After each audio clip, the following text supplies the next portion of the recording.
Hey folks, it's Utsa'nätï's Tracks Day 8, and I am heading into the woods to find Utsa'nätï the rattlesnake. So hopefully today he will have moved. There's only one way to find out, isn't that right? So let's go find him.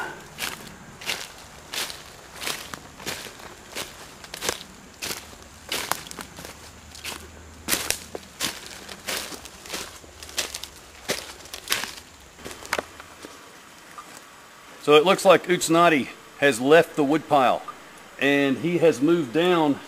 I mean, we're not even 200 feet from the woodpile, down into the forest, and he is right here, underneath the blueberries and huckleberries, sitting right on the surface of the ground. And he's in some mottled sunlight here. It's warm, probably in the low 80s, and he's just coiled in a resting coil. I walked quite close to him as I was coming down here looking for him. I was probably 2 feet away. He didn't rattle, he didn't strike. He just sort of flicked his tongue a few times and looked at me. And just goes to show you that rattlesnakes are very timid creatures, and if I had stepped closer and actually disturbed him by possibly stepping on him, he may have struck. But let's take a closer look at him.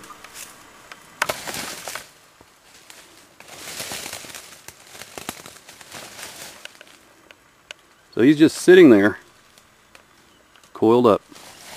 I've lost him again. Yeah, looking right at him. Oh, I see him now. And I'm sure it's crossed his mind that, you know, oh, it's that same human again who keeps finding me. How does he keep finding me? He's a beautiful snake. You see that little twitch when that ant crawled on him? He twitched his scales to throw the ant off. Pretty neat.